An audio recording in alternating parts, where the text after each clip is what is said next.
The house still smelled like graduation. You know that smell, don't you? That mix of hairspray, perfume, and the lingering sweetness of celebration. Balloons probably still bobbed in the corners.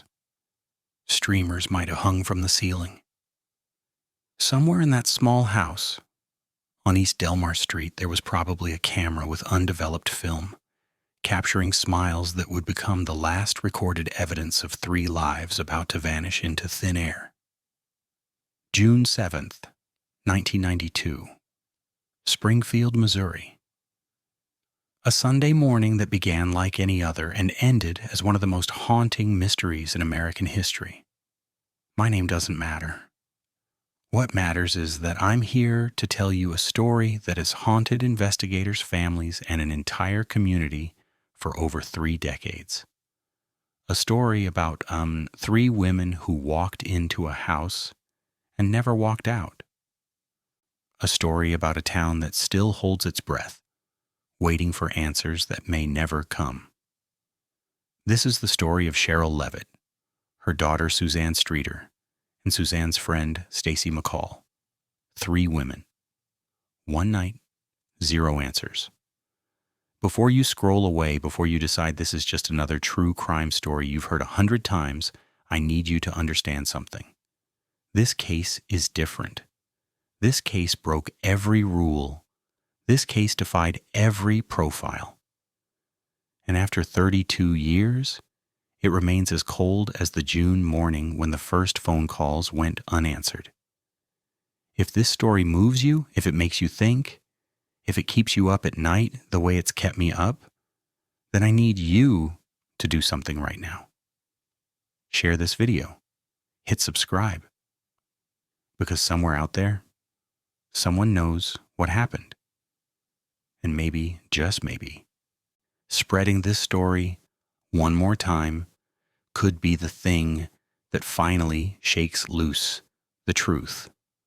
Let me take you back. Let me take you to Springfield, Missouri in 1992. Springfield was the kind of place where people still left their doors unlocked. Population around 140,000. Queen City of the Ozarks, they called it. Churches on every corner. Friday night football. Neighborhood cookouts in the summer. The kind of town where everyone knew everyone, or at least thought they did. Sherrill Levitt was 47 years old that June. A single mother who had raised her daughter Suzanne with a fierce independence that the neighbors both admired and whispered about. Sherrill worked as a cosmetologist, running her own business, building a life on her own terms. She had been through a divorce, had weathered the storms that come with raising a daughter alone, and had emerged as a woman who knew exactly who she was. She was funny, sharp-witted, the kind of woman who could hold her own in any conversation and wasn't afraid to speak her mind. Her friends described her as vivacious, full of life, always planning the next adventure. At 47, she was finally hitting her stride, finally in a place where she could breathe and enjoy the life she had built. Suzanne Streeter was 19, beautiful with long dark hair and a smile that could light up a room. She had just graduated from Kickapoo High School, though she had actually completed her coursework earlier and was working at a local optical shop. Suzanne was that girl in every high school, the one who seemed to have everything figured out, the one who made everything look easy, even when it wasn't. She was close with her mother. Unusually close. Some might say for a teenager. They lived together in the house on Delmar Street, more like roommates than mother and daughter. They shared secrets, shared friends, shared a life that seemed from the outside almost idyllic. Stacy McCall was 18. She was Suzanne's friend, a fellow Kickapoo graduate who had spent the night of June 6th celebrating everything the future promised. Stacy was the good girl, the one with the bright future, the one who had never given her parents a moment of worry. She was planning to attend Missouri State in the fall, studying to become a teacher. She wanted to shape young minds, to make a difference. That night, June 6th, 1992, all of Springfield's graduating seniors were celebrating. There were parties across town, the kind of raucous, innocent revelry that marks the end of childhood and the beginning of whatever comes next. Suzanne and Stacy had attended several gatherings, moving from house to house, drunk on youth and possibility. Their original plan had been to spend the night at the home of another friend, Janelle Kirby. But sometime in the early morning hours, around 2 a.m., plans changed. Stacy called her mother from a party, letting her know she would be staying at Suzanne's house instead. A small change, an innocent change. The kind of decision that happens 1,000 times a night in 1,000 towns across America. The kind of decision that would haunt the McCall family forever. The two girls drove to the house on East Delmar Street. The porch light was on, as it always was. Sherrill's car, a 1989 Chevy Corsica, was in the driveway. Everything was exactly as it should be. They went inside, probably tiptoeing past Sherrill's bedroom, trying not to wake her. Normal, all of it, completely normal. And then morning came. Around 8 a.m., friends began calling the house. No answer. This wasn't particularly unusual. It was a Sunday morning after graduation night. Of course, they were sleeping in. But by mid-morning, when call after call went to the answering machine, concern began to grow. Janelle Kirby and her boyfriend arrived at the house around 11 a.m., expecting to find 3 sleepy women just waking up, ready to share stories from the night before. What they found instead was a mystery that would consume the rest of their lives. The front door was unlocked. The family dog, a small Yorkshire Terrier named Cinnamon, came running out, frantic. Inside, the house was eerily still. Purses were there. Car keys were there. All 3 vehicles remained in the driveway, but the women were gone. Janelle and her boyfriend searched the house, calling out names that echoed off empty walls. They noticed something strange immediately. The glass globe from the porch light had been swept up, the broken pieces carefully disposed of in a bag. The glass had been broken and someone had cleaned it up. But who and when? Here's what I need you to understand about this moment. Here's what separated this from every other missing persons case. There were no signs of forced entry, no obvious signs of struggle. The beds had been slept in, makeup was on the bathroom counter, everything suggested a normal night followed by a normal morning. Except there was nothing normal about 3 women vanishing from a locked house in the middle of a quiet neighborhood without a single witness, without a single scream, without a single trace. The answering machine was blinking. There was a message. But in the confusion of those first hours, someone accidentally deleted it. A friend, trying to check the messages, erased what might have been the single most important piece of evidence in the entire case. That deleted message has haunted investigators for over 3 decades. What was on it? Who had called? Was it a threat? A clue? A desperate plea for help? We may never know. By late afternoon, the families had gathered. The police had been called. And Springfield, Missouri was about to learn that evil had visited in the night, silent as a shadow, leaving nothing behind but questions. And the first 48 hours of any missing persons investigation are crucial. Every detective knows this. Every FBI agent knows this. The trail is fresh. Witnesses' memories are sharp, and if there's going to be a break, it usually comes fast. For the Springfield Three, those first 48 hours came and went with nothing but dead ends. I've spent years studying this case, trying to understand how 3 women could disappear so completely, and the more I learn, the more I realize that whatever happened in that house on Delmar Street was planned. It was calculated, and it was carried out by someone who knew exactly what they were doing.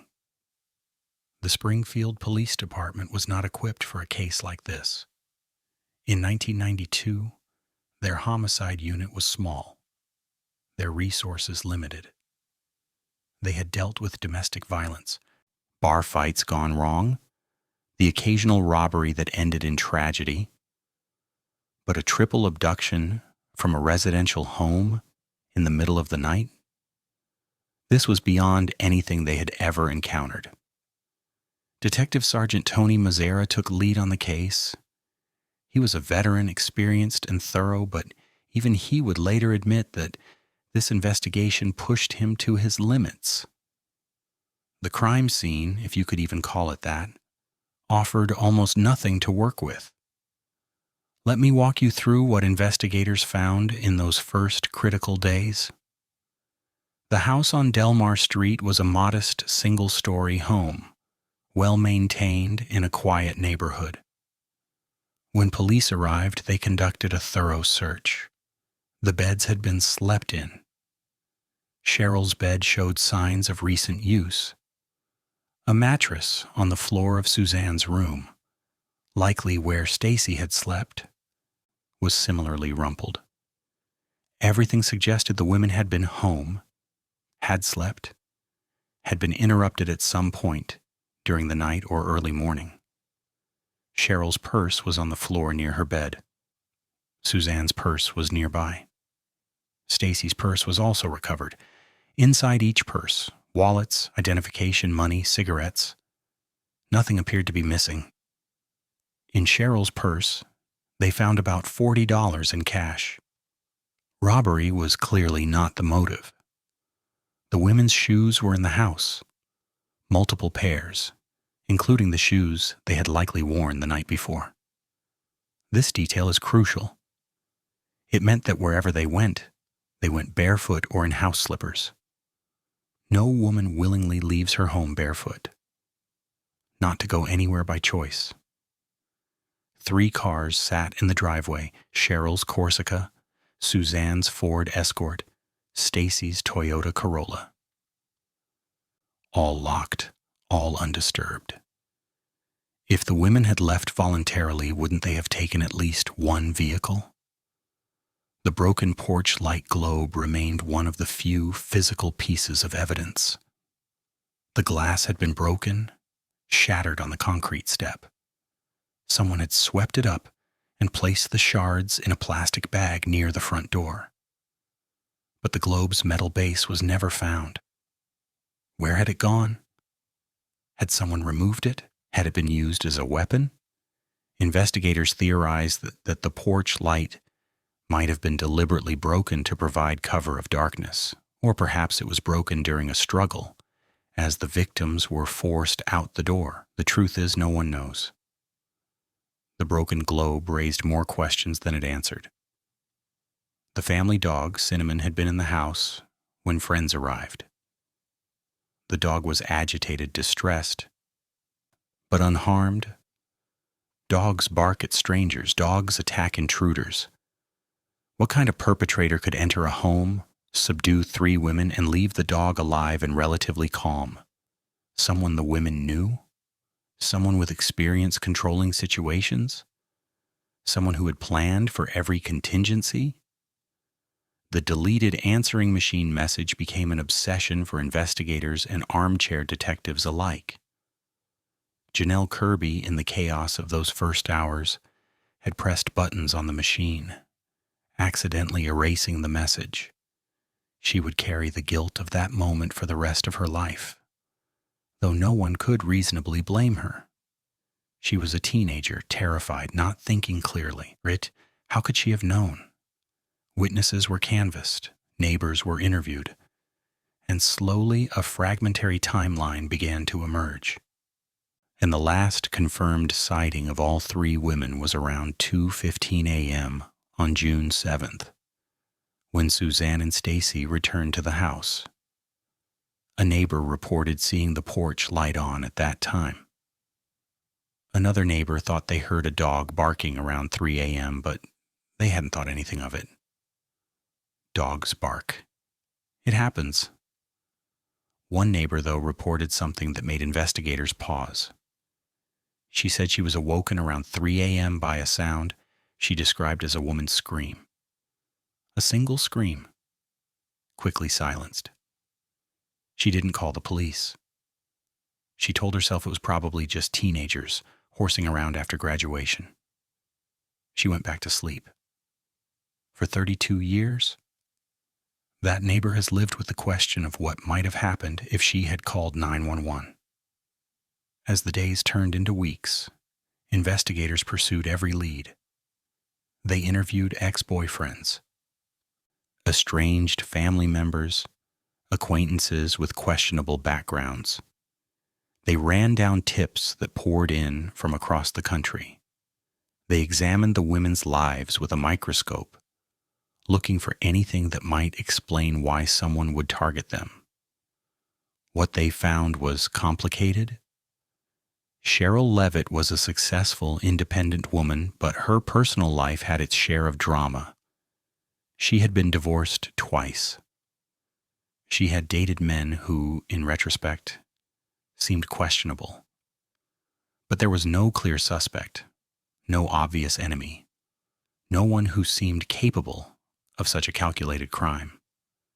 Suzanne Streeter had been involved in relationships that ended badly. There were whispered rumors about her lifestyle, about the company she kept.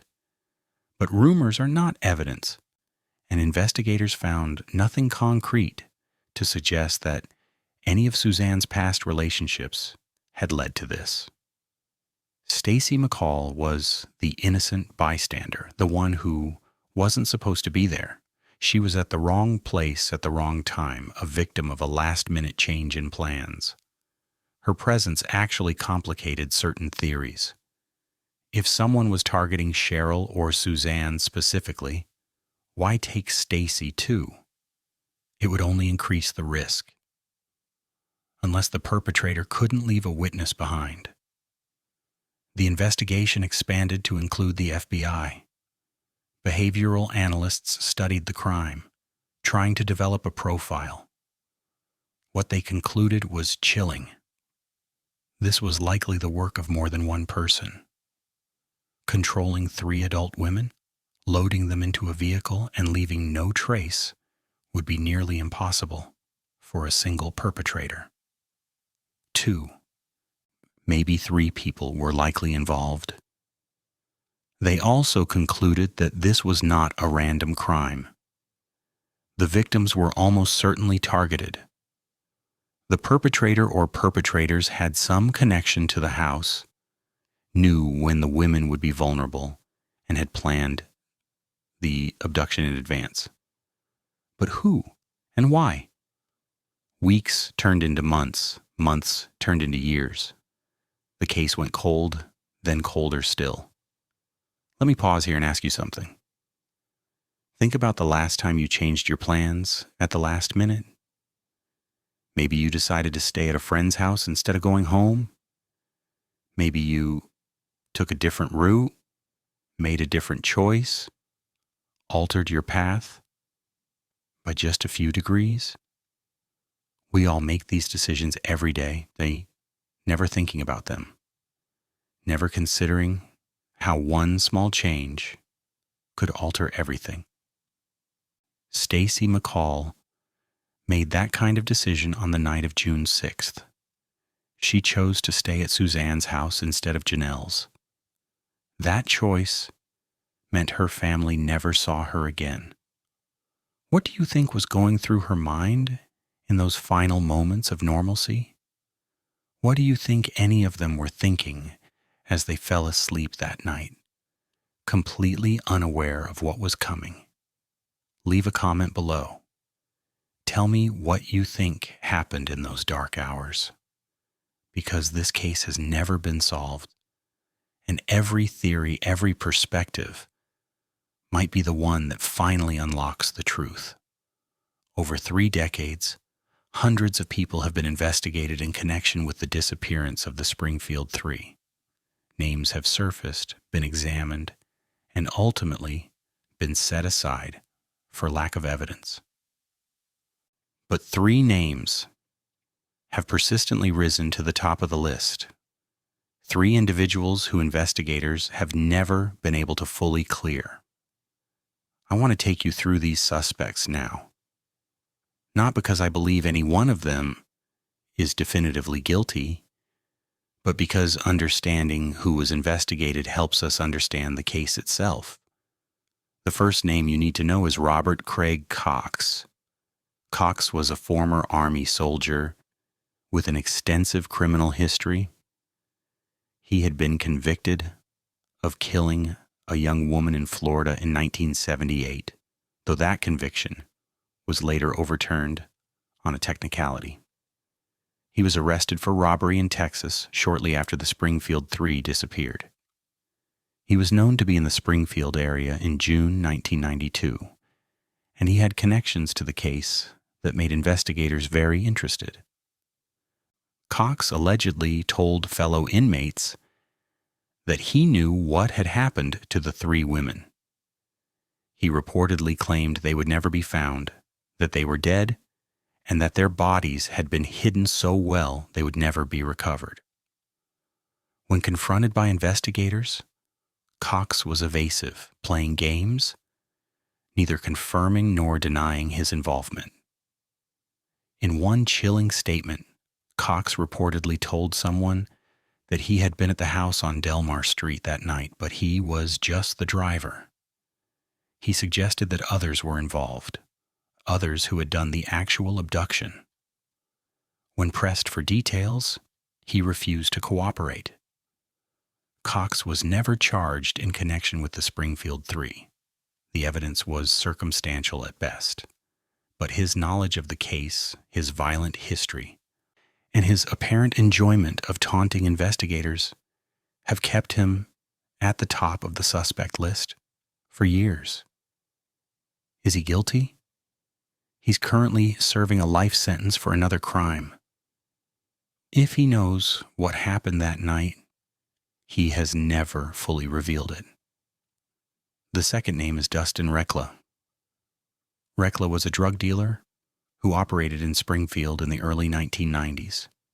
He had ties to Suzanne Streeter through the local party scene, and there were rumors that Suzanne had either witnessed something she shouldn't have or had become involved in something dangerous without fully understanding the consequences. According to one theory, Suzanne may have been present during or witnessed a drug-related crime, possibly even a murder. The abduction, in this theory, was meant to silence her. Sherrill and Stacy were simply collateral damage, taken because they happened to be in the house when the perpetrators arrived. Rekla died in 1999 under circumstances that some have called suspicious. He took secrets with him if he had any to keep. The third name is Gerald Carnahan. Carnahan was convicted in 2007 of the 1985 murder of Jackie Johns, a young woman who was abducted from a parking lot and later found murdered. The case against Carnahan was built in part on DNA evidence, and his conviction led many to wonder if he might be connected to other unsolved cases in the region. Investigators explored possible links between Carnahan and the Springfield Three. The methodology was similar in some ways: the targeting of women, the complete disappearance of victims. But no concrete evidence ever emerged connecting Carnahan to the Delmar Street case. He died in prison in 2013. Beyond these 3 primary suspects, the investigation touched on dozens of other individuals. Anonymous tips came in by the hundreds. Psychics offered their services. Amateur sleuths developed elaborate theories. Each lead was pursued, and each ultimately led nowhere. One of the most persistent theories involves multiple perpetrators working together. The behavioral profile developed by the FBI suggested that controlling 3 women would be extremely difficult for a single person, no matter how experienced. The crime scene showed no signs of a violent struggle, which suggested the victims were subdued quickly, possibly through the threat of a weapon, possibly through surprise. If multiple people were involved, how did they know each other? How did they coordinate the crime? And how have they managed to keep the secret for over 30 years? There's a phenomenon in criminal justice called the second man theory. It holds that the more people involved in a crime, the more likely it is that someone will eventually talk. Secrets are hard to keep. Guilt eats at people. Relationships fall apart, and when they do, information spills out. But in the case of the Springfield Three, no one has ever definitively broken. No one has ever walked into a police station and said, "I know what happened. I was there." This has led some to speculate that whoever was involved is either dead, incarcerated for other crimes, or bound together by something stronger than guilt. Fear, perhaps, mutual complicity, or maybe something darker still. The investigation also examined the possibility that the women themselves knew their abductors. The lack of forced entry, the absence of screaming loud enough to wake the neighborhood, the calmness of the family dog, all of these factors suggested that whoever came to the door that night might have been recognized. Did Sherrill open the door to someone she knew? Did she invite them in, unaware of what was about to happen? Or was she awakened by strangers who managed to control the situation before she could react? We don't know. We may never know. In 2013, a new lead emerged that seemed for a moment like it might crack the case wide open. An anonymous tip suggested that the bodies of the 3 women had been buried beneath a parking garage in downtown Springfield. The garage was located on the former site of a building that had been demolished shortly after the disappearances. The timing seemed suspicious. The source seemed credible. After years of deliberation, authorities conducted ground-penetrating radar scans of the garage. The results were inconclusive. Excavating the site would require demolishing a structure and spending hundreds of thousands of dollars, with no guarantee of finding anything. The dig never happened. The families were devastated. For a brief moment, they had allowed themselves to hope that answers might finally come. Then that hope was taken away, as it had been taken away so many times before. The garage theory remains unproven. The women remain missing. I think about the suspects often. I think about Robert Cox and his smirking evasions. I think about Dustin Reclaw and the world he inhabited. I think about Gerald Carnahan and whether his crimes extended beyond what we know. But mostly I think about the possibility that the real perpetrator has never been seriously investigated. That somewhere out there, someone has lived 32 years with a secret that could bring closure to 3 devastated families. If you're watching this video and you know something, anything, I'm asking you to do the right thing. Time has passed. Loyalties have shifted. Whatever held you back then doesn't have to hold you back now. The families deserve answers. The victims deserve justice. There is no playbook for what happens to a family when a loved one simply vanishes. No instruction manual, no support group, no therapy specifically designed for the unique hell of not knowing. The families of the Springfield Three have lived in that hell for over 3 decades, and their stories are as much a part of this case as the investigation itself. Janice McCall was Stacy's mother. In the hours after the disappearance, she was the first parent to raise the alarm. Stacy was supposed to be home for Sunday breakfast. Stacy always called if plans changed. When the phone didn't ring, when calls to Suzanne's house went unanswered, Janice knew something was wrong. A mother knows. Even when there's no evidence, no reason for concern, a mother knows. Janice spent the first days in a fog of disbelief and desperate hope. She coordinated with police, distributed flyers, appeared on every news program that would have her. She became the public face of the search, the voice that refused to let the story fade from public consciousness. In those early months, she held on to hope. Maybe the girls had run off somewhere. Maybe it was a misunderstanding. Maybe any minute now the phone would ring and Stacy's voice would be on the other end, apologizing for the scare, explaining some crazy adventure that had gotten out of hand. That call never came. As months turned to years, Janice's hope transformed into something else. Not acceptance, never acceptance, but a grim determination to find answers, even if those answers were the ones she dreaded most. She hired private investigators. She offered rewards. She followed every lead, no matter how far-fetched. In interviews, Janice spoke about the cruelty of not knowing. Death, she said, you can eventually accept. You grieve, you mourn, and somehow, eventually, you find a way to continue living. But this limbo between hope and despair, this was something else entirely. Every phone call could be the one. Every knock at the door could be a detective with news. Every morning brought the same question. Is today the day we finally learn the truth? Janice McCall passed away in 2015. She never got her answers. She never got to bury her daughter. Sherrill Levitt's family faced a different kind of agony. Sherrill's mother, Anna Anderson, was in her 70s when her daughter disappeared.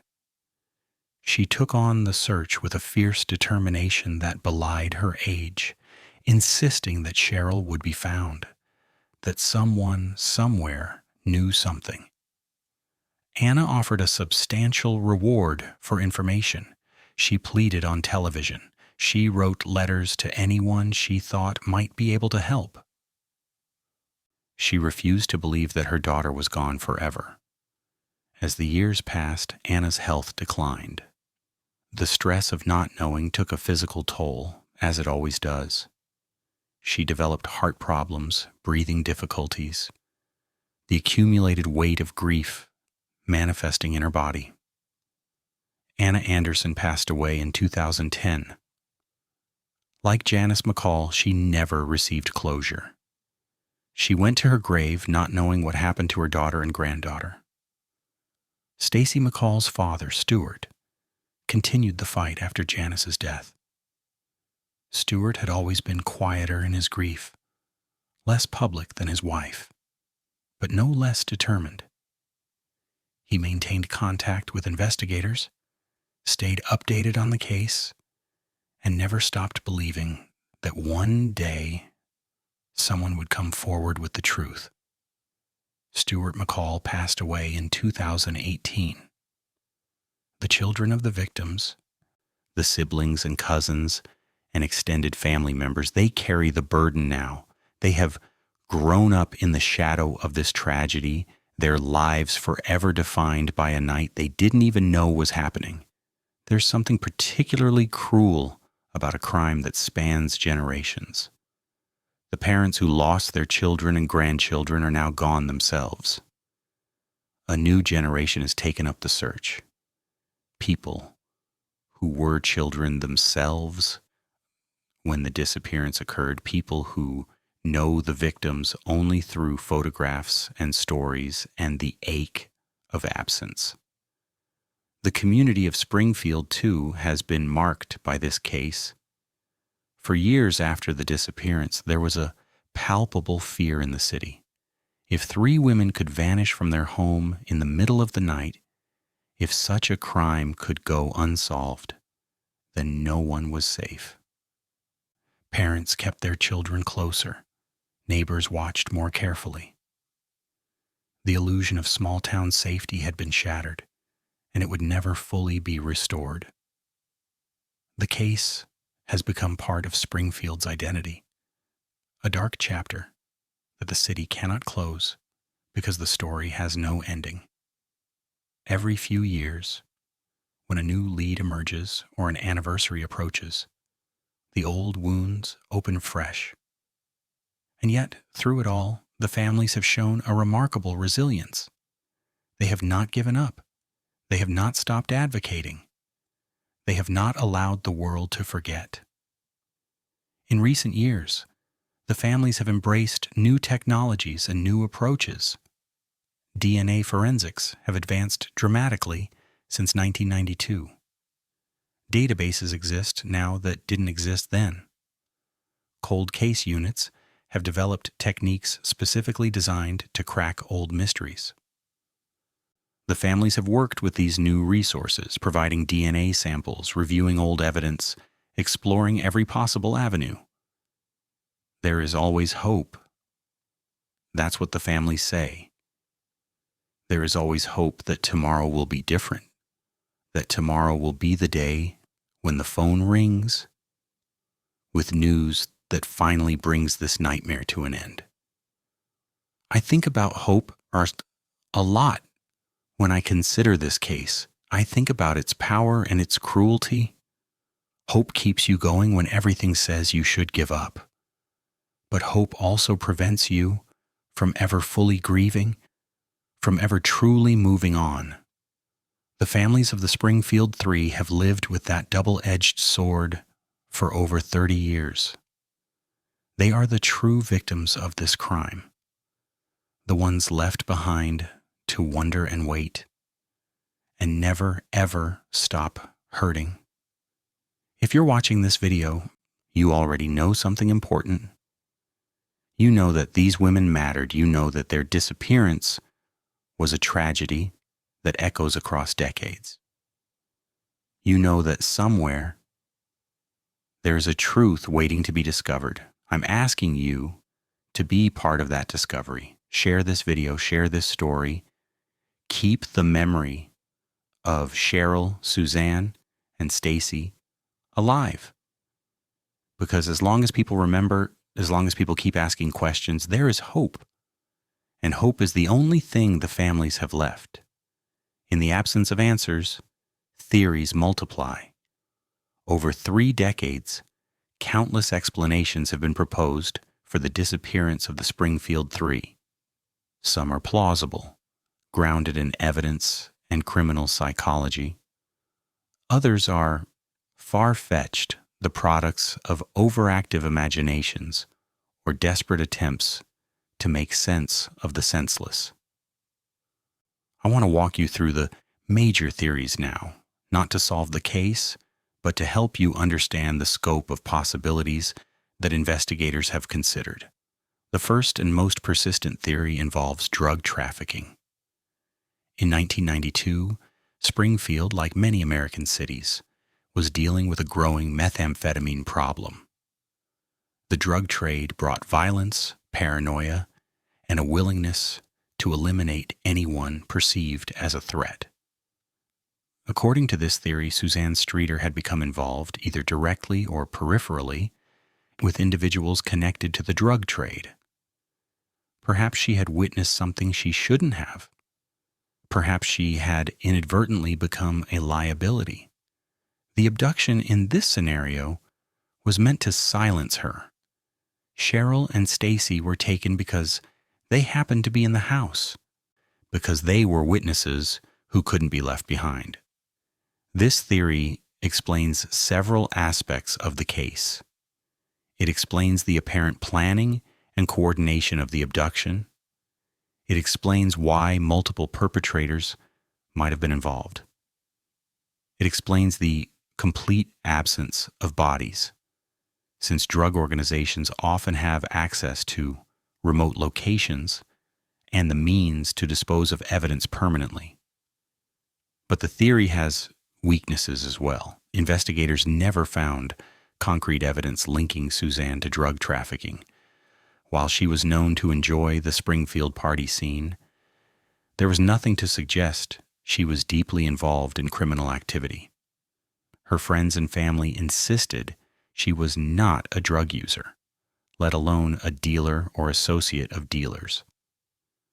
The second major theory focuses on a crime of passion. According to this explanation, someone obsessed with either Sherrill or Suzanne planned the abduction for personal reasons. Perhaps a rejected suitor, a stalker, someone whose fixation had grown into something dangerous. This theory is supported by the intimate nature of the crime. Whoever entered that house knew when the women would be vulnerable. They knew the layout, knew the routine, knew how to gain entry without creating a commotion. This suggests someone with inside knowledge, someone who had watched and waited and planned. Robert Cox, the primary suspect mentioned earlier, fits certain aspects of this profile. He had a history of violence against women. He was known to become obsessed with his targets. If he was responsible, it would explain his later statements suggesting intimate knowledge of the crime. But again, there are problems. If there was a crime of passion targeting one woman, why take all three? The presence of Stacy McCall complicates any theory that focuses on a specific target. Unless the perpetrator was willing to eliminate any witnesses, which brings us back to a more calculated, cold-blooded scenario. The third theory involves opportunistic violence. Perhaps there was no specific target. Perhaps someone or a group of people simply happened upon a vulnerable situation and exploited it. 3 women alone in a house, late at night, in a quiet neighborhood. The broken porch light, which investigators believe may have been intentionally damaged, could have been the perpetrator's way of creating cover, of preparing the ground for an attack. This theory is troubling because it suggests a level of random evil that is difficult to accept. We want to believe that violence has a reason, that if we can just understand the motive, we can make sense of the senseless. But sometimes violence is simply predatory, and predators choose their victims based on opportunity rather than relationship. The fourth theory, and one of the most recent to gain traction, involves the parking garage burial site. In 2011, an anonymous letter was sent to investigators claiming that the bodies of the 3 women were buried beneath a parking structure in downtown Springfield.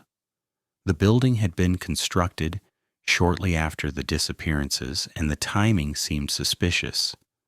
Ground-penetrating radar scans were conducted in 2013. The results showed anomalies in the concrete, areas that could potentially contain buried remains. But the scans were not definitive, and authorities were reluctant to spend the massive resources required to excavate the site without more certain evidence. The dig never happened. The families were left with yet another unanswered question. Could the women be buried beneath that garage? It's possible. The construction timeline aligns with the disappearance.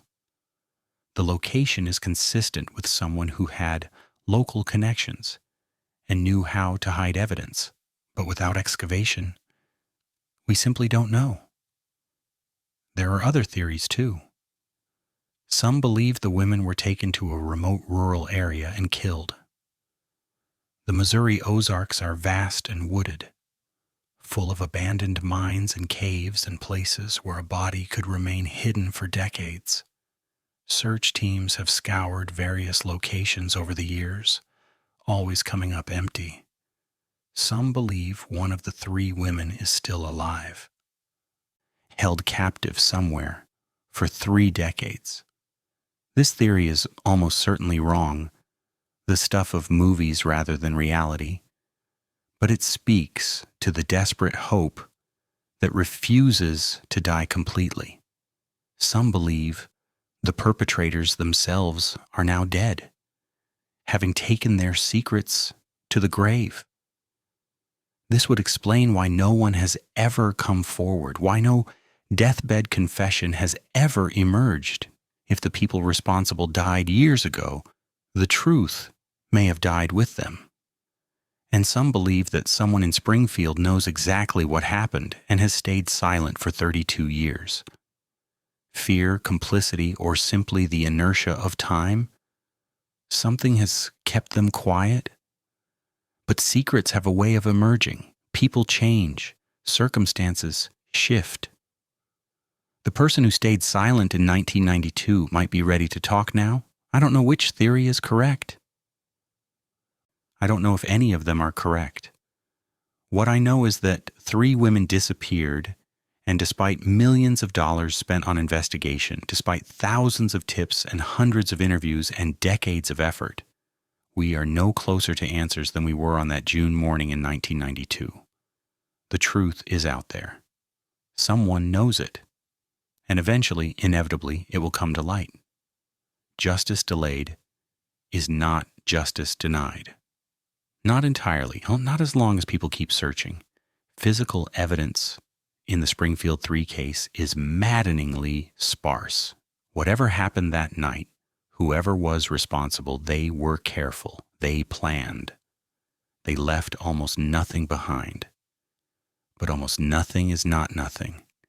And the small pieces of evidence that do exist have been analyzed, debated, and interpreted in countless ways. The broken porch light globe remains the most intriguing physical clue. When friends arrived at the house on June 7th, they noticed that the glass globe covering the front porch light had been shattered. The glass had been swept up and placed in a plastic bag near the door. Here's what makes this significant. The metal base of the globe was never found. The glass was there, but the heavier, more substantial base had been removed or taken. What does this tell us? One theory holds that the porch light was deliberately broken by the perpetrators to provide cover of darkness. They wanted to approach the house without being easily visible from the street. Breaking the globe and removing the base ensured that the light couldn't be turned on.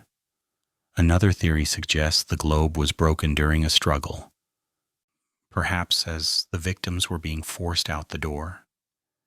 In this scenario, someone might have grabbed at the fixture trying to resist and pulled it down.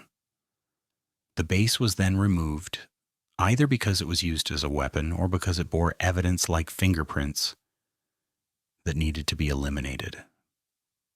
The fact that the glass was cleaned up is also significant. It suggests that someone was thinking clearly, someone who didn't want the broken glass to be immediately obvious to anyone arriving at the house. This speaks to calculation, to a perpetrator who was covering their tracks even in the midst of committing the crime. The answering machine message, though erased, has been the subject of intense speculation. Multiple people remember the machine blinking when they arrived at the house. Someone had called, had left a message that was deleted before it could be properly heard.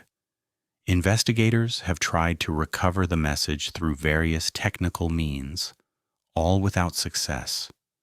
The technology of 1992 was not designed with forensic recovery in mind. Once the message was erased, it was gone. But people have tried to remember. Janelle Kirby, who accidentally deleted the message, has racked her memory for any snippet, any word, any sound she might have caught before pressing the wrong button. She recalls hearing a voice, possibly a man's voice, but she cannot be certain. The trauma of that day has fragmented her memories, leaving only impressions rather than clear recollections. Could the message have been from the perpetrator?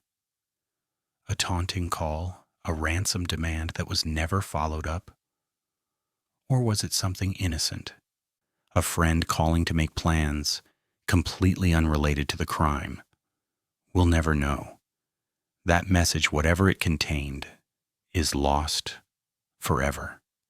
The condition of the house itself provides some clues. The lack of obvious struggle suggests the victims were controlled quickly and efficiently. No furniture was overturned. No windows were broken from the inside. The beds showed signs of recent use, but not of violent disturbance. This tells us something about the perpetrator. They were either known to the victims, allowing them to gain entry without force, or they had a means of quickly establishing control, likely through threat of a weapon. The presence of 3 potential victims makes the latter scenario more likely. It's hard to imagine 3 women, one of them a 47-year-old who had lived on her own for years, simply complying with an intruder without any resistance, unless the intruder had immediate, overwhelming power. A gun pointed at one woman while demanding the others comply, a threat so credible and immediate that resistance seemed impossible. The family dog Cinnamon is another piece of the puzzle. The dog was frantic when friends arrived, but it had not been harmed. It had not been locked away. It was simply running free in the house, distressed and confused. Dogs typically bark at strangers. They become aggressive when their owners are threatened.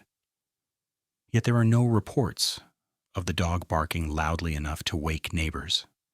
No signs that the dog mounted any kind of defense. This suggests either that the dog knew the perpetrator, that the perpetrator was skilled at handling animals, or that the perpetrator moved so quickly that the dog didn't have time to react. All 3 scenarios are possible. None can be definitively proven. The vehicles in the driveway tell their own story. 3 cars, all locked, none disturbed.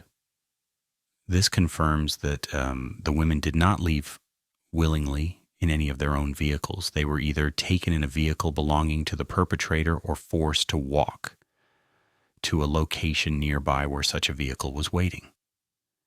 In a residential neighborhood in the middle of the night, an unfamiliar vehicle would be conspicuous. This suggests the perpetrator either parked at a distance and walked to the house or had a vehicle that would not seem out of place. Perhaps a work truck, a nondescript sedan, something that wouldn't attract attention. Investigators canvassed the neighborhood extensively, looking for any witness who had seen an unusual vehicle that night. Results were inconclusive. Some neighbors reported seeing various cars they didn't recognize, but this was the night after graduation, with parties throughout the neighborhood. Unknown vehicles were everywhere. In recent years, advances in forensic technology have opened new possibilities. DNA analysis techniques that didn't exist in 1992 can now extract genetic material from incredibly small samples. Genealogical databases have allowed investigators to identify perpetrators decades after their crimes. But these advances require evidence to analyze. And in the Springfield Three case, that evidence is limited. The crime scene was processed in 1992 with the technology of that era. Items were collected and stored, but whether they contain usable DNA is uncertain. Investigators have expressed cautious optimism that new techniques might eventually yield results. The case has never been officially closed. Work continues, albeit slowly, with each new technological development bringing renewed hope. The evidence that remains is not enough to solve the case, not by itself. But combined with the right testimony, the right witness finally coming forward, it could be enough to provide answers. That's why this story needs to keep being told. That's why the names of Sherrill, Suzanne, and Stacy need to stay in people's minds. Because evidence without witnesses is just objects sitting in a storage room. Witnesses without evidence can't make a case. But together, evidence and testimony, they can bring justice. 32 years is a long time. Long enough for children to grow up, have children of their own, and watch those children begin to grow. Long enough for technology to transform the world beyond recognition. Long enough for everyone who was an adult in 1992 to become elderly, for many to pass away entirely. The passage of time is both the greatest enemy and the greatest ally of an unsolved case. It is the enemy because witnesses die, memories fade, evidence degrades. Each year that passes makes it less likely that the truth will ever be definitively established. The people who might have seen something, heard something, known something, they are fewer now than they were in 1993, in 2003, in 2013. But time is also an ally in strange and unexpected ways. Loyalties that seemed unbreakable in 1992 have frayed. Relationships have ended. The fear that once kept mouths closed may have faded. Someone who was afraid to talk 30 years ago might feel differently now, especially if the person they were protecting is dead or imprisoned. Time changes us. It changes what we value, what we fear, what we're willing to risk. A 20-year-old in 1992 is now in their 50s. Their perspective on the world, on justice, on their own mortality, is fundamentally different. I've seen it happen in other cases. Decades pass with no breaks, no leads, nothing. Then, out of nowhere, someone picks up the phone. They've been carrying a secret for 30 years, and they just can't carry it anymore. They want to die with a clear conscience. They want to finally do the right thing. That phone call could come tomorrow. It could come next year. It could come in another decade. But it could come. It still could come. The Springfield Three case has survived in public consciousness in ways that many cold cases do not. Documentaries have been made, books have been written, podcasts have dedicated hours to analyzing every aspect of the investigation. The internet has kept the story alive, with amateur sleuths and dedicated forums continuing to discuss the case decades after mainstream media moved on. This sustained attention has value. It keeps pressure on investigators. It keeps the families from feeling abandoned. Most importantly, it reminds anyone with information that the world has not forgotten, that the world is still waiting for the truth. In 2017, the Springfield Police Department formally announced that the case remained active and that investigators were pursuing new leads. They provided few details, as is standard in ongoing investigations. But the announcement was meaningful. It signified that the department had not given up, that resources were still being devoted to finding answers. The families have been careful to maintain relationships with law enforcement, even during periods of frustration. They understand that antagonizing investigators would be counterproductive. They have walked a delicate line, advocating publicly for the case, while working cooperatively behind the scenes. It has cost them Everything about this case has cost them their time, their money, their emotional well-being, all sacrificed to the cause of finding out what happened to the people they loved. And yet they continue. Because what choice do they have? Giving up would mean accepting that Sherrill, Suzanne, and Stacy will remain missing forever.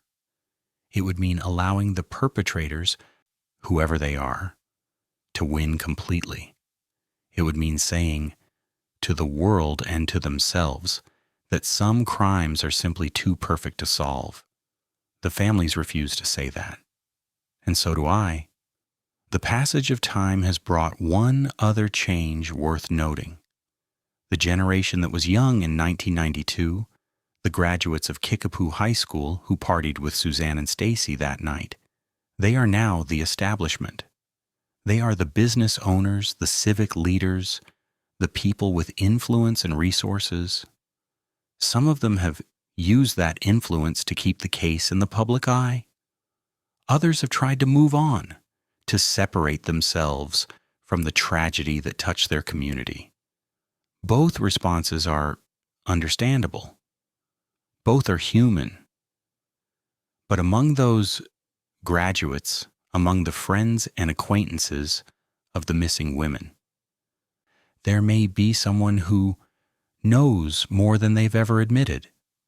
There may be someone who heard something at a party, noticed something in the days before or after, picked up on a hint or a whisper that seemed meaningless at the time but might be significant now. To those people, I want to speak directly. You were young in 1992. You were probably scared. Maybe you didn't want to get involved, didn't want to be associated with something so dark. Maybe you convinced yourself that what you knew couldn't possibly be important, that the police must already know, that surely someone else would come forward. You were wrong. Whatever you know, however small it seems, it could matter. 32 years have passed. The person you were then doesn't have to define the person you are now. It's not too late. It's never too late to do the right thing. I began this story with a mystery, and I will end it with something different. Not an answer, because I don't have one. Not closure, because there can be no closure until the truth is known. But hope, because hope is the thread that has held this story together for 32 years, and hope is what will carry it forward into whatever comes next. Sherrill Levitt loved her daughter. She had built a life on independence and determination, had weathered divorce and hardship, and emerged stronger. On the night of June the 6th, 1992, she went to bed in her own home, surrounded by the things she had worked for, dreaming whatever dreams middle-aged mothers dream. She had no way of knowing it would be her last night. But Sherrill's spirit has not been extinguished. It lives on in the people who remember her, in the family that still fights for answers, in the community that refuses to let her name be forgotten. Suzanne Streeter was just beginning her adult life.